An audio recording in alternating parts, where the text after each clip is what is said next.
Então vamos lá. Vou começar então a falar um pouquinho sobre como a gente precisa tomar um certo cuidado quando a gente está montando uma carteira, né? Às vezes a gente tem algumas dúvidas e aí falta algum procedimento que a gente precisa ser feito antes da gente montar a carteira de investimentos quando a gente pensa nas crises que a gente vai passar, né? Eu até mesmo postei um stories agora no Instagram, né? Uma mãe de Ná qualquer aí que apareceu dizendo que 2020 seria uma situação tranquila, que as pessoas não iriam ter problemas e que seria tudo normal. Mas na verdade não foi, né? Não foi isso que a gente viu acontecer e com certeza o ano de 2021 ou 2022, a gente não sabe quando, vai ter uma nova crise e essa nova crise aí vai acontecer com certeza alguns problemas aí que a gente pode enfrentar e se a gente não se preparar para isso, de fato, pode ter alguns problemas aí maiores pela nossa frente. Então, uma coisa que umas poucas pessoas às vezes perguntam, né? Será que existe mesmo uma carteira que é a prova de qualquer crise que venha a gente ter no mundo, né? Será que você precisa uma carteira assim? Será que você está disposto a montar uma carteira assim, né?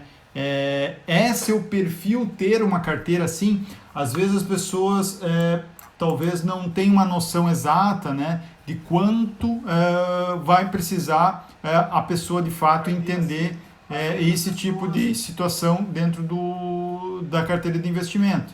Então, uma parte importante, né, da carteira de investimento é a gente entender esse comecinho. E algumas questões importantes é quando você tem pouco dinheiro para investir, né? Tem muita gente que começa com pouco, e isso é a grande maioria dos brasileiros, não tem que ter vergonha disso.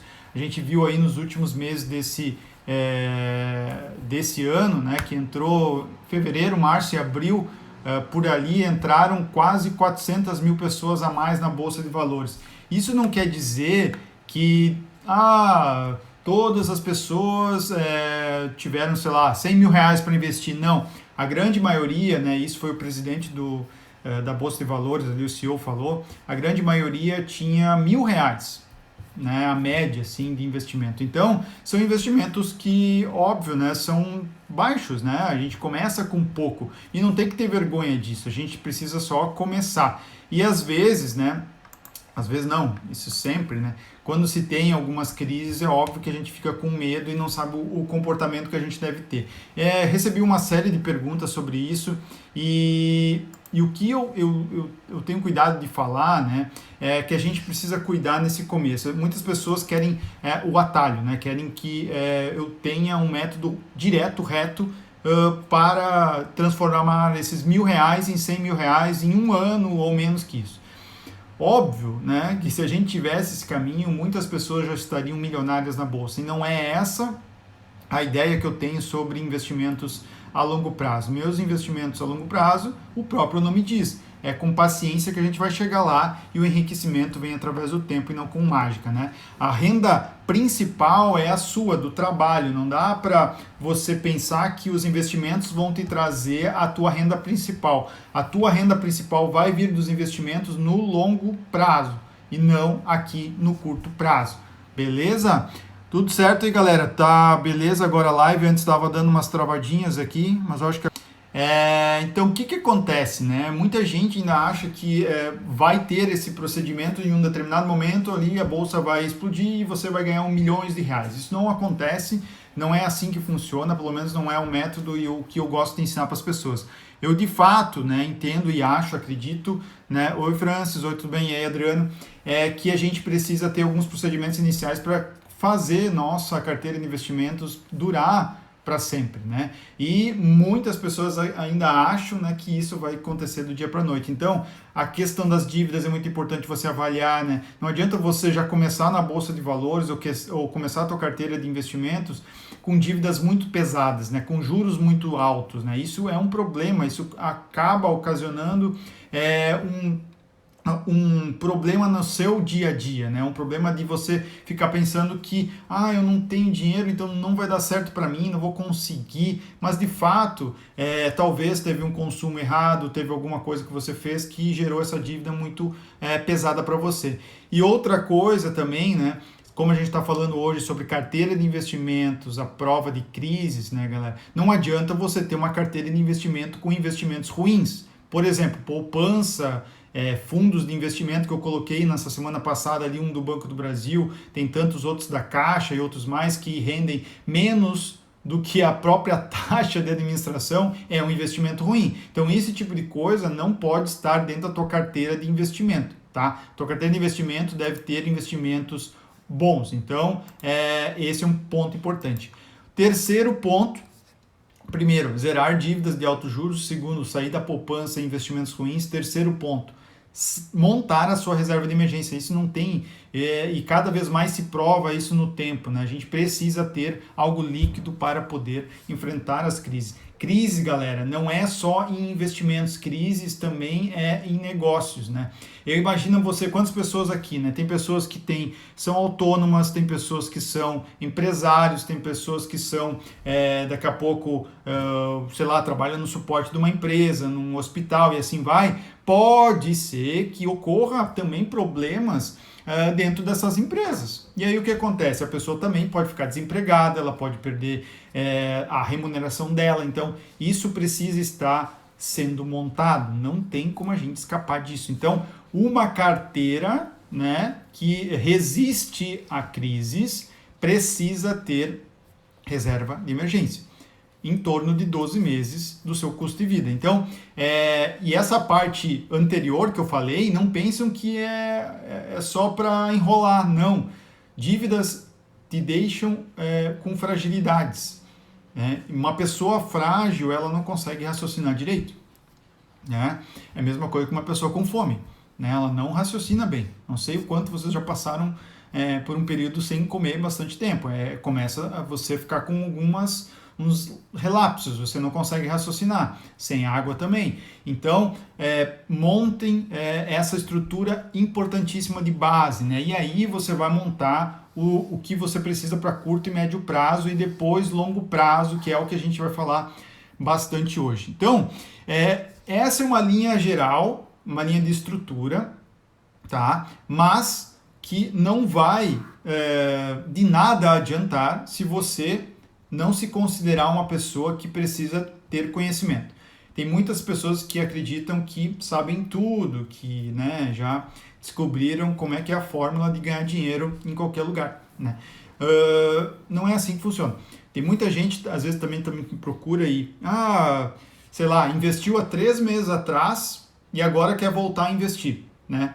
Mas não rola, né? Você tem que ter uma consistência, né? O estudo ele é contínuo, assim como tudo na vida, né? Não adianta você não se atualizar em qualquer segmento que você está na vida. Com investimentos é a mesma coisa. Quando você estuda primeiro, fica mais fácil, né? Por exemplo, o guia básico do mercado financeiro. Isso está no módulo 1 da minha mentoria que eu tenho. É a primeira coisa que a pessoa precisa entender, é a parte inicial, que é aquilo que eu até comecei falando, né? A estrutura, né? A sua mentalidade, como é que você lida com o dinheiro, como é que você lida com as dívidas, como é que você organiza o seu dia a dia, é a base, né? Então, entendendo essa questão, você se organizando, você vai partir para o mercado financeiro, que aí é o guia do mercado financeiro, e aí é o básico da economia e sigla. Se você não entende isso, você pode estar com sérios problemas já no médio prazo, né? E se já não tiver problemas anteriores, por quê? Não entende IPCA, CDI, Selic. Eu estou colocando alguns vídeos aí direto no meu Instagram para justamente as pessoas terem como recorrer para esse glossário, vamos pensar assim rapidamente. Então, se você não entende, por exemplo, inflação, ontem, ou foi hoje, eu acho que foi hoje, de manhã eu coloquei um áudio no Telegram. Quem não segue, só entrar no meu perfil e clicar lá no canal do Telegram. Todo dia eu boto um áudio bacana lá sobre investimentos e sobre também a mentalidade, gastos e dicas e tal, é bem legal. Então, o que acontece? Tem gente que não entende, por exemplo, como é que funciona o dinheiro, né? Como é que funciona a inflação, como é que funciona a impressora de dinheiro, porque antigamente a gente recebia algum tipo de, sei lá, de comentários ou conhecimentos que não se fazem mais a realidade, né? Pega o exemplo, né, da oferta e da demanda, né? As pessoas às vezes não entendem que quanto mais impresso o dinheiro, quanto mais dinheiro na economia, se o Banco Central do país gerar, né, e imprimir, né, vai ter mais dinheiro no mercado, né? E o que acontece? Esse dinheiro se desvaloriza. É igual, né? Faço uma analogia com o ouro, né? O ouro a gente sabe que é finito, né? Ou seja, a gente não tem como tu gerar mais ouro, né? Então o ouro é finito. Então por isso que ele tem um alto valor. Se eu amanhã descobrir ou alguém descobrir no mundo uma mina de ouro infinita, o ouro vai depreciar. Ele vai estar com um valor mais baixo. E isso basicamente é simples de explicar, é oferta e demanda. Se tem muita oferta de ouro, né, o preço vai diminuir. E se tem muita oferta de moeda, muita oferta de dinheiro, né, o dinheiro está sendo praticamente impresso absurdamente, também o dinheiro ele tem um valor mais baixo. Então, o que a gente precisa prestar atenção? A inflação, galera. Isso é um ponto importante. Se o dinheiro que a gente tem não está relacionado com a inflação através do tempo, ou seja, não está valorizando acima da inflação através do tempo, isso chama ganho real, a gente vai ter um sério problema. As pessoas às vezes pensam, não, porque meu pai falou, com meu avô falou que teve hiperinflação e isso estragou o seu dinheiro, depreciou esse... Não precisa de uma hiperinflação para que a gente tenha o nosso patrimônio destruído, tá? Pega 5 anos aí da inflação a 10% e você não corrigindo esse dinheiro, você vai ter aí no mínimo 50% a 60% de perda de patrimônio, tá? E no Brasil a gente sabe que isso é normal, tem inflação de 10%, então cuidem com isso. E, inclusive, até falei com um aluno essa semana que estava fazendo a portabilidade do financiamento dele, tem agora alguns bancos oferecendo o financiamento feito através de uma rentabilidade, não, do juro sendo colocado atrelado à inflação. Então, tem que ter muito cuidado com isso, né? Porque pode acontecer num determinado dia aí do IPCA disparar e vai disparar a sua prestação também, entendeu? Então, tomem cuidado, a inflação ela é uma situação prejudicial muito ao nosso dinheiro. E aí pode vir aquelas questões das pessoas pensando, meu, é crise, então eu vou fazer igual meu avô, vou deixar o dinheiro no colchão. Né? Galera, ou não, vou deixar o dinheiro na poupança, então, mas está rendendo tão pouco. Galera, deixou o dinheiro no colchão, você se desvaloriza ainda mais, porque a inflação ela vai crescendo. Né? A inflação zero é muito difícil de acontecer.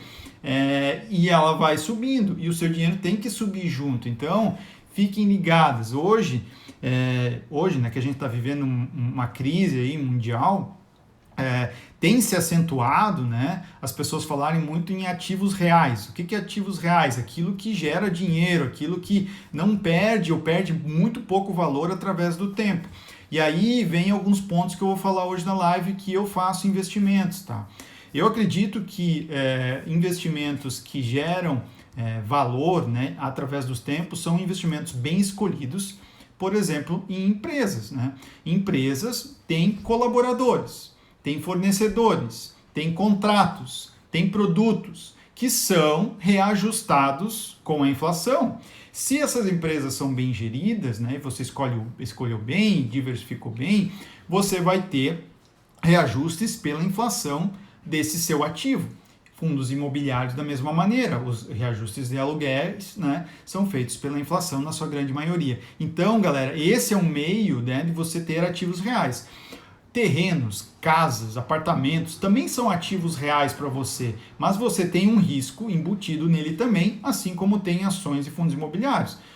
Um risco de um apartamento, de um carro, de uma casa, é você não conseguir vender ele naquele prazo que você deseja, pelo preço que você quer, numa crise. Isso também é um problema. Isso é um risco. E o risco, que eu sempre falo aqui, a gente não deve sair correndo dele. Se você sai correndo do risco, você vai viver na mediocridade, na média da grande população. Se você opta por isso, that's ok, não tem problema nenhum. Só você tem que estar ciente desse risco de cair na mediocridade que você tem. Se é esse o risco que você quer correr, ficar ali e ver o que a sorte pode te dar na vida, né? Deixa a vida me levar, vamos ver o que vai acontecer, vou jogar na loteria ali de vez em quando para ver se dá certo. Boa sorte, né? Mas não é a linha, né, que eu acredito e que as grandes, vamos dizer assim, nações do mundo acreditam, né? Acreditam na prosperidade, né? Num país igual aos Estados Unidos, onde 55% da população adulta investe, eu acho que a gente tem muito a aprender com isso também. Então, galera, básico, tá? Entender o seu perfil. Olha que legal isso que eu vou falar agora, tá? Prestem atenção. A volatilidade, faça essa pergunta para você, tá? A volatilidade é um problema para você? Lembrando que a gente está falando aqui hoje de uma carteira de investimento para crises, né? Uma carteira de investimento que você pode passar por crises melhor. Mas é importante a gente ter esse consentimento. A volatilidade das ações, dos investimentos é um problema para você? Você vê o investimento subindo, descendo todos os dias, é um problema para você? Se for um problema, você talvez tenha que mudar radicalmente a tua carteira de investimento. Porque se você vê caindo, né, como a gente viu isso nos últimos 2 meses, né, uma boa caída nas ações, fundos imobiliários e também na renda fixa, você vai acabar se frustrando, porque você vai ver caindo e vai querer vender, vai fazer investimentos ruins, porque você compra aqui, o negócio sobe e daí, quando cai você vende, daí você não aproveita toda essa subida. E isso é extremamente prejudicial para o investidor e para o seu longo prazo. Então, se você entrar nessa linha de pensamento, você vai ter sérios problemas e talvez não seja bom você investir em ativos que tenham grande variação de preço, né? E assim, muita gente confunde, acha que, não, então eu vou comprar um apartamento, então eu vou comprar um prédio, então eu vou comprar um terreno, vou comprar um carro. Tudo isso varia de valor, só que ele não tem um preço numa tela, ele tem um preço quando você vai vender. Quando você entrar na FIP, você vai ver o preço do teu carro, mas o preço do teu carro também varia todos os dias. Dependendo da situação econômica, varia. Então tem muita gente que não se liga disso e se liga, claro, quando é ações. Ações tu vê na tela o valor. Então, assim, todos os dias, se você quiser ver. Então, por isso que é importante entender se você é um investidor de longo prazo, investidor que aguenta, né, escolher bons ativos, que isso é importante na análise, né, e também aguenta essas volatilidades que acontecem, né. Se você não conviver com esse tipo de queda, a melhor saída, galera, é ficar mais na renda fixa. Não tem jeito. A renda fixa tem ativos que não desvalorizam, né? Tem ativos que só valorizam. 1 mais 1, 2. 2 mais 1, 3. 3 mais 1, 4. É sempre assim. Não vai ter prejuízo para você em termos monetários, tá? Se você investir em determinados ativos, mas você vai saber quanto mais ou menos você vai ganhar lá naquela data de vencimento, alguns ativos, em outros você vai ter certeza de quando você vai ganhar.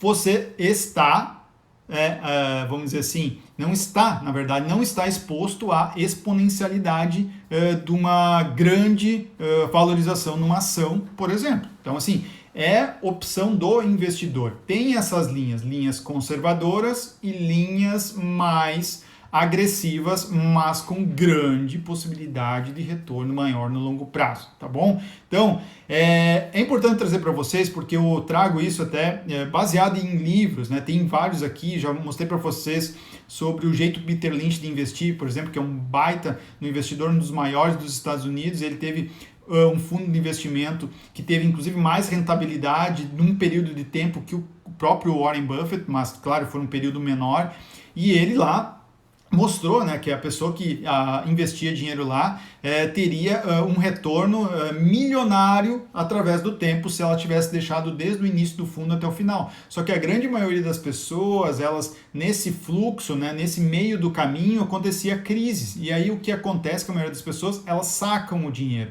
porque entram em desespero ou porque acreditam que, sei lá, o mundo vai acabar, ou talvez ela perdeu o emprego, ela só tinha dinheiro naquele lugar. Então, por isso, a alocação da sua carteira tem que estar bem feita.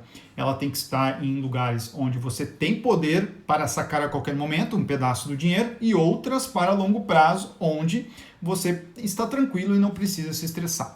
Agora, aqui, ó, uma coisa bem importante. Correlação de ativos. Isso é uma palavra um pouquinho difícil, mas é importante a gente falar. Tem muita gente que tem ouro e dólar, por exemplo, dentro da carteira. E isso tem maneiras da gente se expor a esse tipo de ativos dentro dos investimentos. O ouro, por exemplo, eu expliquei anteriormente, ele é um ativo que é bastante escasso, né? Então hoje há maneiras de você comprar fundos de ouro, por exemplo, e fundos de dólar para você se expor a esses tipos de ativos. São ativos de proteção, não são ações e também não são fundos imobiliários que se valorizam através do tempo e geram renda para você. Ouro e dólar não te geram dividendos, não te geram renda, entendeu? É um ativo mais de proteção. E aí, já tudo bom? E aí, Carol, tudo bom?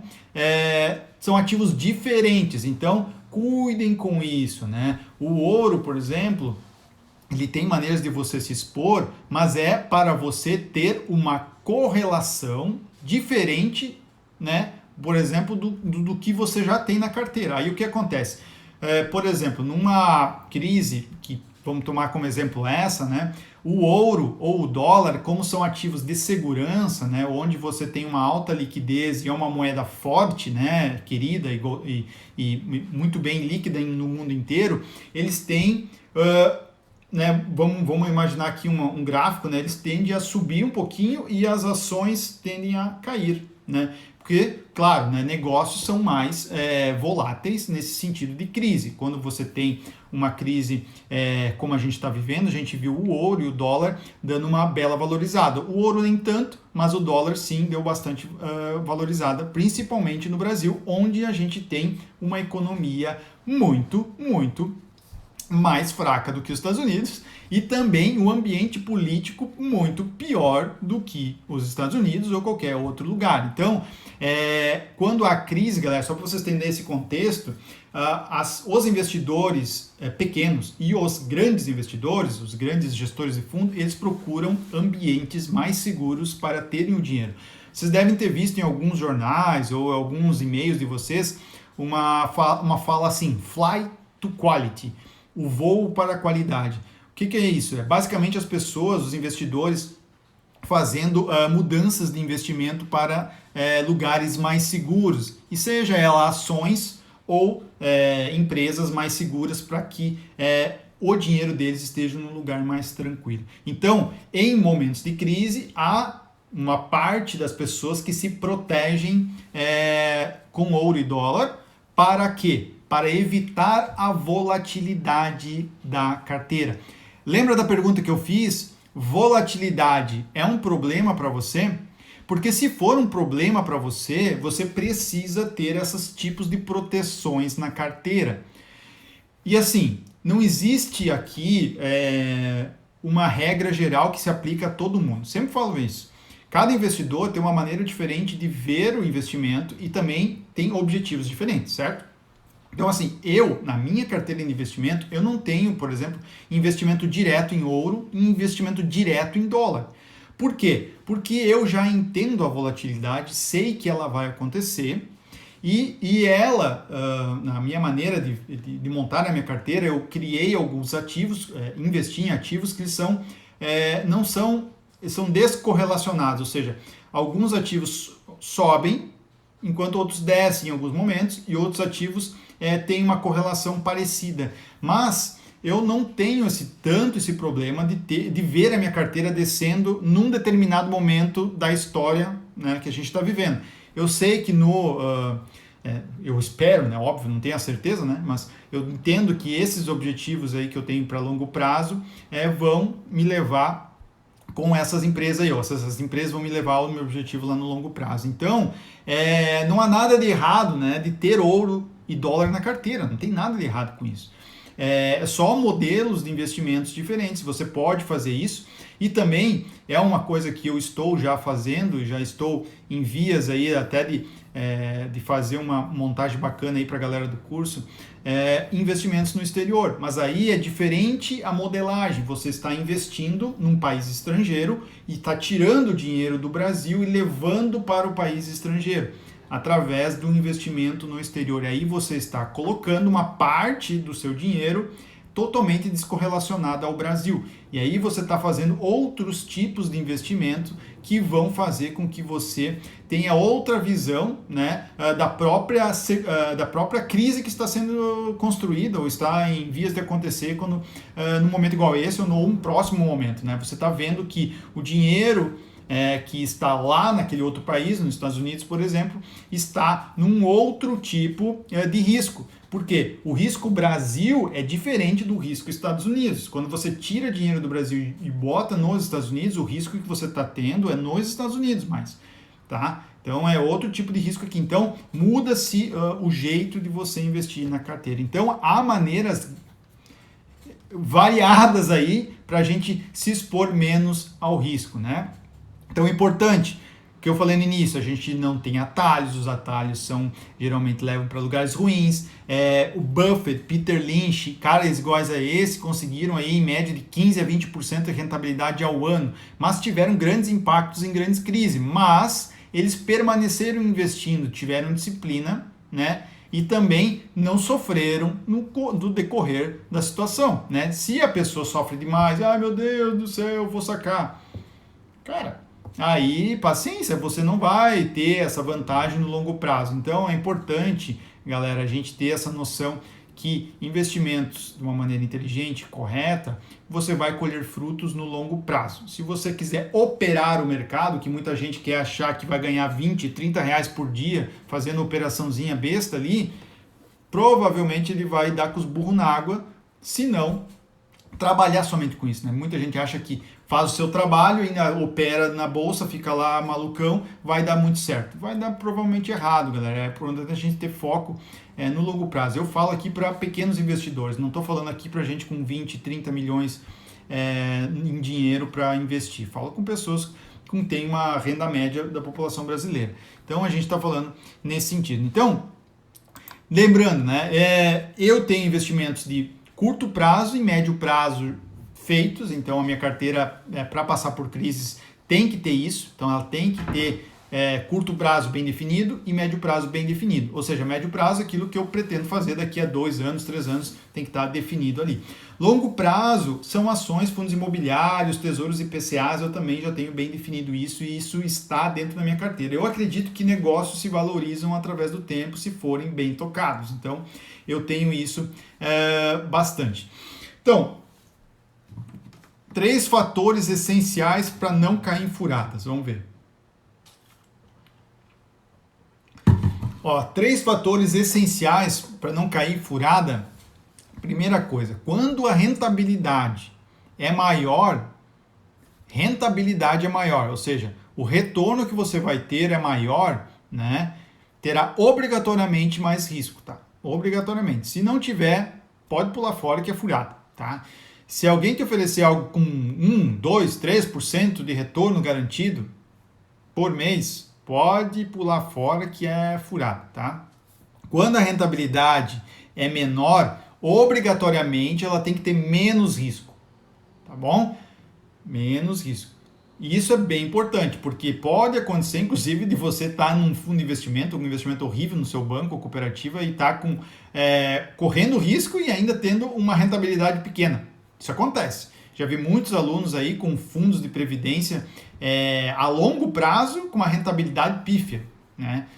Ou seja, ele está com aquele dinheiro dando ao banco para só recolher ele lá daqui a 20, 30 anos e com uma rentabilidade desse tamanho. Não faz o menor sentido.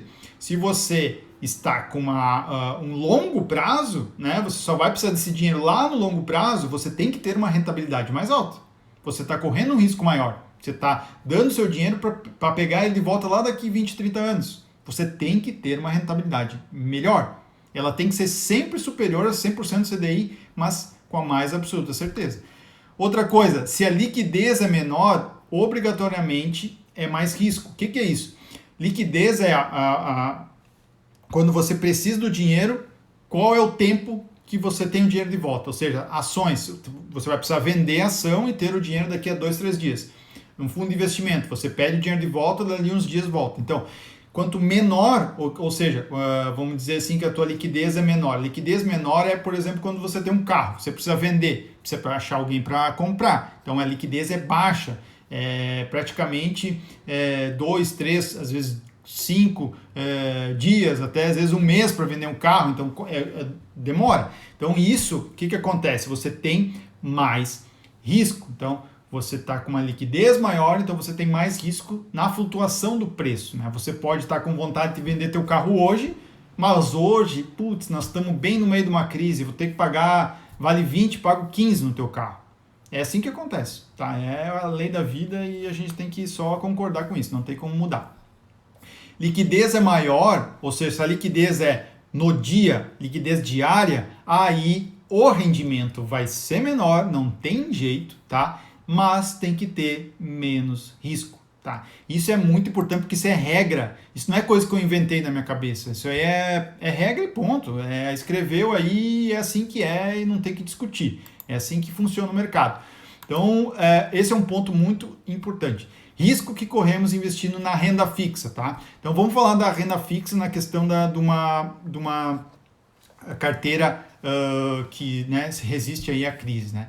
Primeiro ponto, né? Crédito, né? Há um risco, né, de uma empresa, de um governo ou de uma entidade privada não pagar o que você emprestou. Então, importante você saber esse risco, né? Então, risco de crédito no governo federal, no Tesouro Nacional, que é o caso, que é o risco menor que a gente tem no país.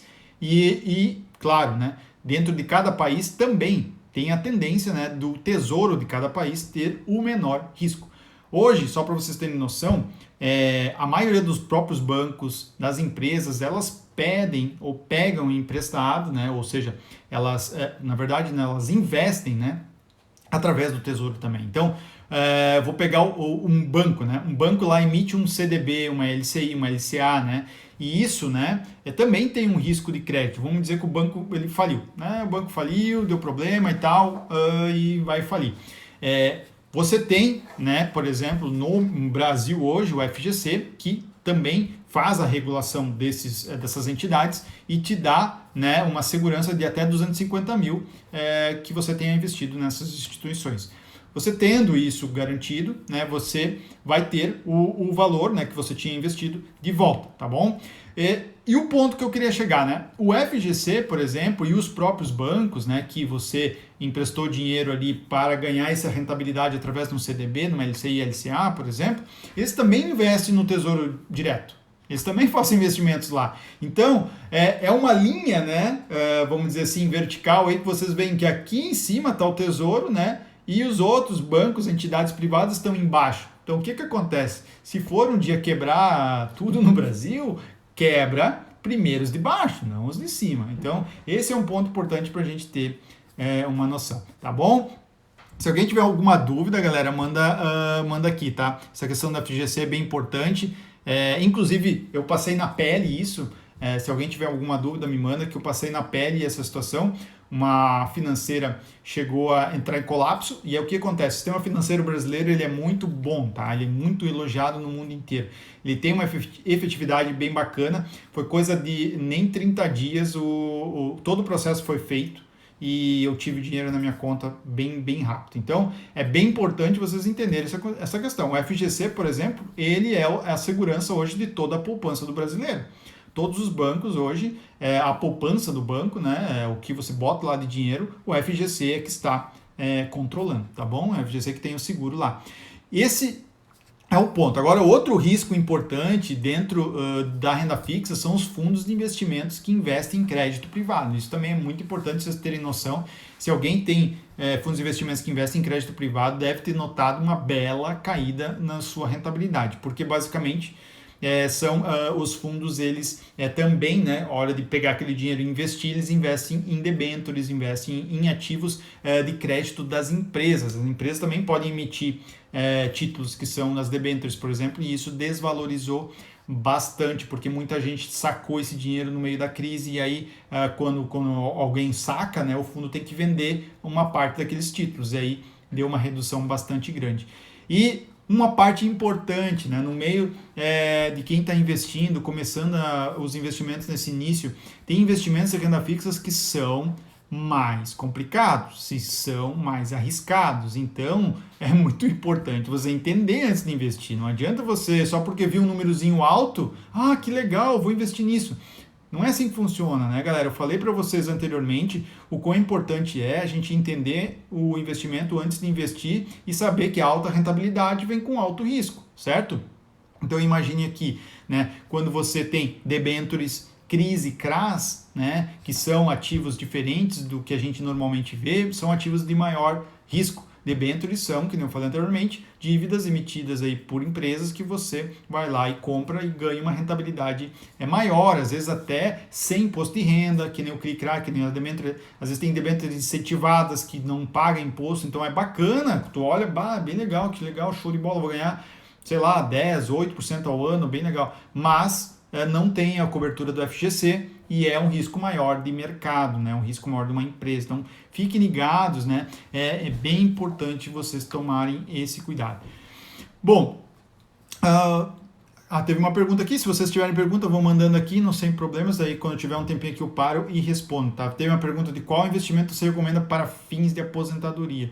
Eu vou falar um pouquinho mais abaixo aqui da aposentadoria. Eu não faço nenhum tipo de recomendação, né? A ideia aqui é trazer educação financeira para vocês e mostrar alguns ativos que têm o potencial, né, de fazer a aposentadoria de vocês melhor. Então, entre esses ativos, né, no qual eu invisto também e acredito ser os melhores, pelo menos para os meus objetivos, né, e para a minha idade, para aquilo que eu acredito ser bacana, tem, por exemplo, fundos imobiliários, tem ações, tem tesouros IPCAs que rendem acima da inflação. São ativos que eu acredito sim que podem me levar a uma aposentadoria mais rápida, muito mais rápida do que a normal. E também, claro, tem pessoas que gostam de previdência privada, mas esse não é o meu caso, então pode ser ativos bem importantes.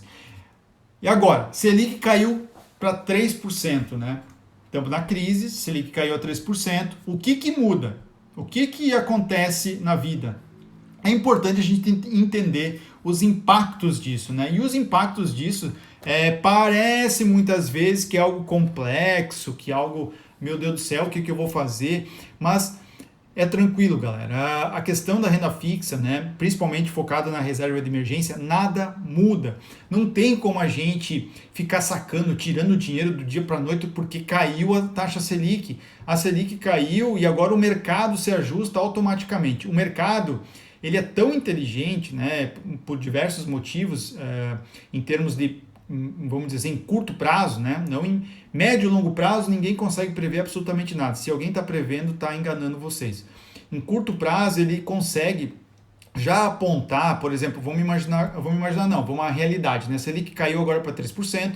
Se vocês lerem a nota lá do Copom, ele já vem falando que pode cair mais até o final do ano, certo? Então, o que acontece? O mercado já diz quanto ele acredita que os juros vai estar no final do ano e quanto ele vai estar daqui a alguns anos, né? Então ele já tem uma curva de juros que se chama, já está apontando para isso. Então ele já prevê isso, né? Então assim, não adianta você achar que vai ganhar do mercado nesse sentido. Então esse é um ponto. Segundo ponto, quando a gente fala em reserva de emergência, a gente está olhando para liquidez, segurança e rentabilidade. Então, não tem como a gente fugir de dois principais pontos na reserva de emergência. Ou você vai investir em Tesouro Selic, atrelado a Selic e rendendo perto disso, ou você vai investir num fundo de renda fixa, DI, que invista em Tesouro Selic, que hoje a gente tem uma série de tipos aqui, que tem uma rentabilidade um pouquinho maior que o Tesouro Selic, mas que te dá a mesma segurança do tesouro. Então, não tem que mexer, não tem que alterar, tem que só deixar lá e precisar, tu vai sacar esse dinheiro. Não tem o que fazer, tá? É deixar lá e é assim que se faz. Não tem choradinha. E outra coisa, você não vai ficar rico com a reserva de emergência. Põe isso na cabeça. Escreva no teu quarto, na tua carteira, reserva de emergência não vai te deixar rico. Reserva de emergência é para te manter vivo. Só isso. E ponto final. O que você tem que masterizar e ter conhecimento é no que segue. O que segue é médio prazo e longo prazo. Então, fiquem ligados com isso, porque muita gente fica se enlouquecendo. Meu Deus, o Selic caiu. Meu Deus, o Selic subiu. Meu Deus. Entenda que a reserva de emergência nada afeta, não tem jeito, a gente não tem outra alternativa no Brasil, nem nos Estados Unidos, não tem como fazer. É isso que a gente tem para hoje. O que acontece é que vocês têm que entender o movimento que a Selic faz nos teus outros investimentos. Isso é importante. Por exemplo, tesouros IPCAs, tesouros pré-fixados, ações, isso tem um movimento de conjuntura econômica, então é importante você entender. Outro ponto. Mas Thiago, então tá, Selic está 3%. Então, acho que eu vou deixar o dinheiro na poupança. Vale, meu Deus, 0,1, alguma coisa, não vale a pena, tá louco, eu vou me incomodar. Galera, muita gente pensa que sabe, mas também não sabe. A poupança, ela tem uma regra absurda, né? Que ela só rende, né, a partir do 30º dia. Ela tem que fazer aniversário. Então, assim, poupança tem uma falsa liquidez. Ela é líquida, ok? Se eu precisar da poupança, eu vou ali e saco o dinheiro. Olha que legal. Muito legal. Se tiver no 29º dia, você perdeu toda a rentabilidade do mês. Olha que bacana. Isso é horrível. Então, assim, não se iludam. Não se iludam. Se alguém vir com essa blá blá blá aí na cabeça de vocês, não se iludam. Não dá para confundir as coisas. Então, a liquidez da poupança ela é só no aniversário. Tesouro Selic, fundo DI, né, que eu falei, eles te pagam diariamente uma rentabilidade, você pode sacar qualquer hora.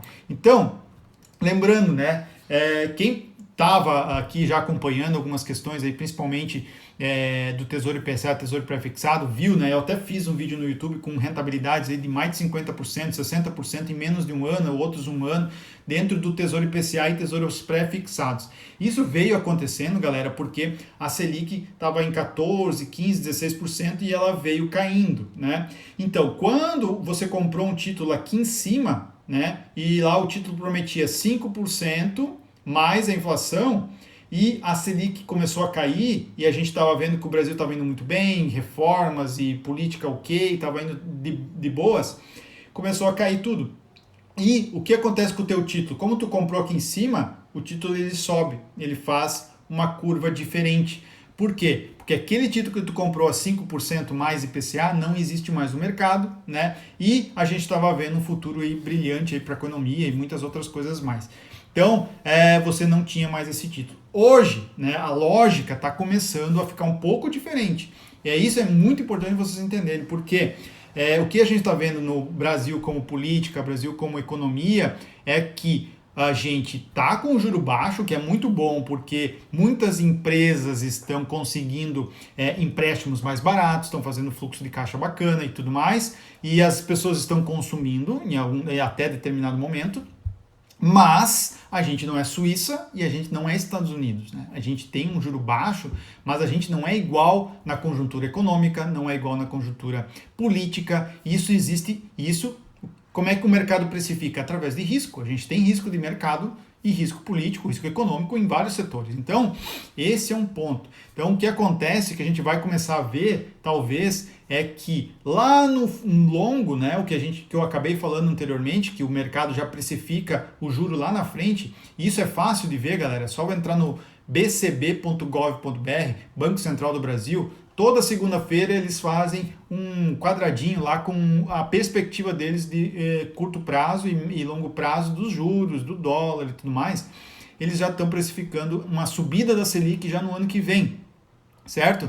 Então, o que vai acontecer no Tesouro IPCA e o pré-fixado que eu acabei de falar, né? Provavelmente, né, se tudo isso, se essa conjuntura se concretizar, eles não devem valorizar tanto quanto valorizou do ano passado, que eu acabei de falar para vocês, né? Que foi comprado lá em cima e a Selic caiu, então acabou aumentando. Então, estão vendo que o juro longo aí vai aumentar. Por quê? Porque a Selic tende a aumentar e porque se a Selic tende a aumentar também pode ser que a inflação volte para nós, né? Então, entendam essa questão porque faz sentido a gente entender essa curvatura para a gente poder, de fato, investir do jeito certo na crise e antes da crise e entender como o seu comportamento dos investimentos funcionam durante ela. Uma pergunta aqui, quais os fundos imobiliários e ações que geram dividendos? Fundos imobiliários são, por obrigação, geradores de proventos mensais ou semestrais, né? Eles são obrigados a gerar pelo menos 95% dos seus aluguéis lá que eles recebem para o acionista, ou seja, para quem detém as cotas. Então, por tabela, os fundos imobiliários todos têm essa regra, tá? É bom você sempre avaliar. Tem uma live minha que eu deixei no YouTube com 1 hora daí de a gente conversando sobre análise de fundos imobiliários com mais detalhes para você chegar nessa análise, tá? Ações, nem todas as ações vão gerar dividendos gordos, né? As ações dependem da empresa que você investe. A empresa às vezes é de crescimento, que é aquela que precisa de fato reinvestir o lucro dela para crescer mais. Então ela é uma empresa de crescimento que gera pouco dividendo.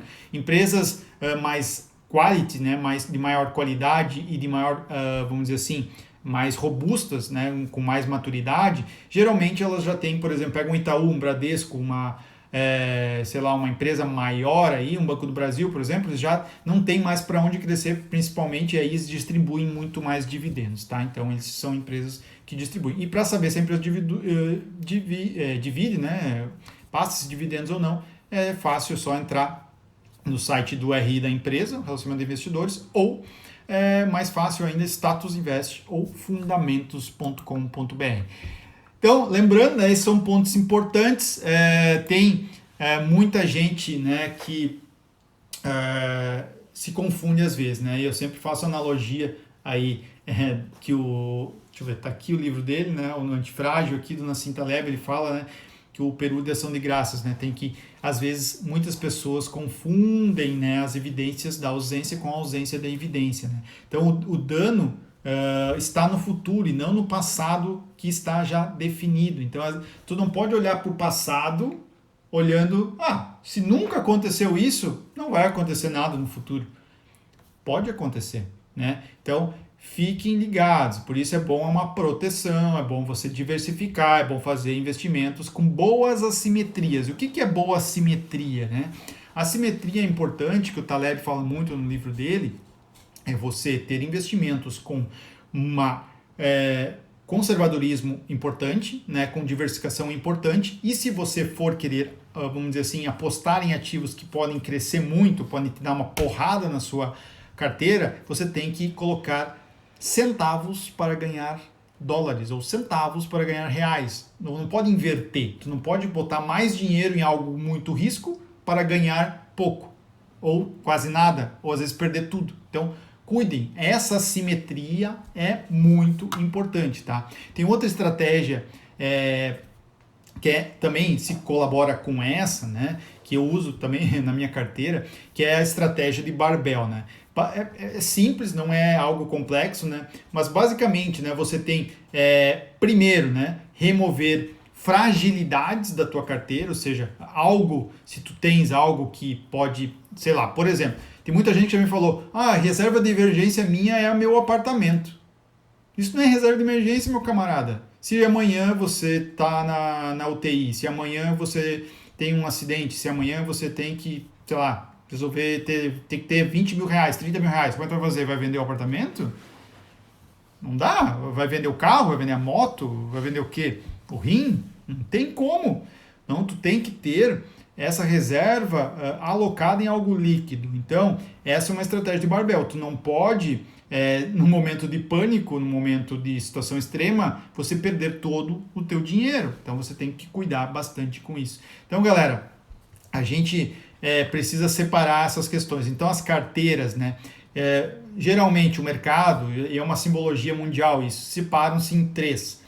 Conservador, moderado e agressivo. Todo investidor começa no conservador.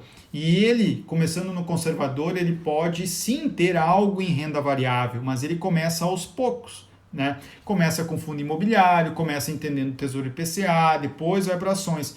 E aí tem um bom percurso que eu chamo de escada do investidor, que ele vai escalando, vai um degrau por degrau, até ele entender isso. Entendeu? Ele, em conjunto à renda fixa, ele vai estudando renda variável e pode, assim, de fato, entrar na renda variável aos poucos. Então, no conservador, né, a maioria das pessoas tem mais de 60% em renda fixa, tá? Em renda fixa, porque isso deixa, né, os ativos mais tranquilos, menos voláteis, você não sofre tanto, você vai ver basicamente tua carteira sempre subindo, claro que não vai subir enormemente quando a gente tem um juro de 3% ao ano, mas vai ver a sua carteira sempre subindo. Agora, se você começar a ir para o moderado e ir para o agressivo, você vai começar a ter mais exposição ao risco. Sempre vai ser assim, tá bom? Aqui, perguntando, ainda estou construindo minha reserva de emergência. Farei, mas com Selic baixa é melhor colocar nos fundos imobiliários ou... Não, prestem atenção nisso. Reserva de emergência sempre em renda fixa. Reserva de emergência não pode ser alocada em fundos imobiliários ou qualquer outro tipo de investimento em renda variável. Reserva de emergência é alocada sempre ou em Tesouro Selic ou num fundo DI que compre Tesouro Selic lá dentro. Baixe o meu e-book que eu mostro detalhes sobre isso, aí você vai ter um pouco mais de noção sobre essa situação. Ou me passa depois também um direct que eu mostro isso para você dentro do meu e-book lá, que é bem simples a gente entender. Inclusive lá no meu YouTube eu mostro como montar. Bem fácil, tá, galera? Então, você indo para o moderado, você vai começar a ter lá 20%, 30%, tal, 20%, em torno de 20% em variável já. Mas aí, galera, claro, as pessoas vão entrando na renda variável de uma forma diferente. Tem muitas pessoas que entram pelos fundos imobiliários, outros entram por ações, outros entram por ETFs, né? ETFs também são maneiras de entrar, sem a gente precisar se expor muito. Fundos de ações também tem maneiras. Então, tem maneiras de você entrar na renda variável sendo conservador, sendo moderado e o agressivo. Aí vai determinar o seu conhecimento, né, para saber o percentual que você entra. Cuide, né? Nunca entre com tudo na renda variável, né? Nunca, pelo menos eu faço isso, né? Pode ter maluco aí que gosta de colocar 60%, 70%, 80% na renda variável, mas não é isso que eu faço, porque a tendência a dar com os burros na água é gigante, então não faça isso. Então, à medida que você vai ter mais conhecimento, você vai, de fato, investir melhor. Beleza? Uma pergunta aqui, qual melhor, CDB ou LCI para investir, né? Investimentos em renda fixa tem de vários tipos, né? O CDB e o LCI e a LCA são tipos de investimento. LCIs e LCAs têm uma coisa boa, né, que a gente pode pensar por esse lado, que não paga imposto de renda dentro do seu investimento. Ou seja, tu deixa lá o investimento, no final você vai ganhar aquele rendimento, né, sem imposto de renda. E o CDB tem a questão do imposto de renda, tá bom? Esse é um ponto importante, que você vai deixar o dinheiro lá, dependendo do tempo que ele ficar, 2 anos para frente é 15% sobre o rendimento, menos tempo é mais de imposto que você vai pagar. Então vai depender, né, de você encontrar um CDB, né, que pague mais no longo prazo, tu tem que ver qual é o prazo desse CDB que tu estás procurando, que pague mais do que a LCI, tá? Tem um site, né, que faz esse cálculo para você, porque o grande dilema é, eu tenho um CDB pagando 120% do CDI, e eu tenho uma LCI pagando 90% do CDI. Qual que rende mais, né? Então essa é a grande dúvida, porque tu tem que tirar o imposto de renda do CDB e para ver o lucro líquido que tu teve nas duas operações. Então, para isso tem um site que tem uma tabela lá bem grande que dá para você olhar e já de fato já tomar consciência disso. Se você precisar, se você quiser essa tabela, me manda um direct depois, tá, Charles? Eu acho que é Charles, né, o teu nome. me manda um direct, eu te mando o site, tá bem fácil, e quem quiser também me manda um direct que eu mando esse site aí para você. É bem fácil, uma tabelinha que lá diz o tempo que você fica nesse investimento e o quanto, né, você precisa ter, por exemplo, correlacionado a um CDB de 120% do CDI, você vai precisar uma LCI de, sei lá, 92% do CDI para compensar esse risco. Agora, um ponto importante que ninguém às vezes leva em consideração. Eu levo muito. Já ensinei os alunos, já falei isso na mentoria várias vezes. Tem um site também que a gente precisa analisar o banco, né? Quando você empresta dinheiro para um banco ou uma financeira, você tem que olhar também, tem um site que se chama Banco Data, e ele coloca o nome lá, por exemplo, Banco Original, Banco Safra, Banco Bradesco. Você coloca lá e você sabe de fato se esse banco está tendo prejuízo ou não. Então, muito importante também a gente analisar por esse ponto, ok? Galera, o Instagram já está me falando aqui que falta 1 minuto para acabar a live. Eu queria agradecer vocês muito hoje por estarem aqui. Tenham essa noção que investimentos, para passar bem na crise, precisa ter uma diversificação e você precisa fazer a escada do investidor para de fato ter o conhecimento melhor para investir e não sofrer nas crises, assim como muitas pessoas desesperadas aí acabam desistindo. É contrário, é uma oportunidade inclusive de você ter um investimento melhor para o seu futuro e até comprar ativos com valor menor. Galera, tem no meu perfil um e-book com 70 páginas da minha jornada como investidor, bem detalhado. Lives aqui todas as terças-feiras às 19h30 e no Telegram todos os dias eu passo um drops ali, uma pílula sobre investimentos e mentalidade para vocês lá. Então procurem ali, entrem no canal Telegram e a gente se fala na próxima terça-feira aí através da live ou diariamente aí nos stories também. Grande abraço para todo mundo aí, tchau, tchau.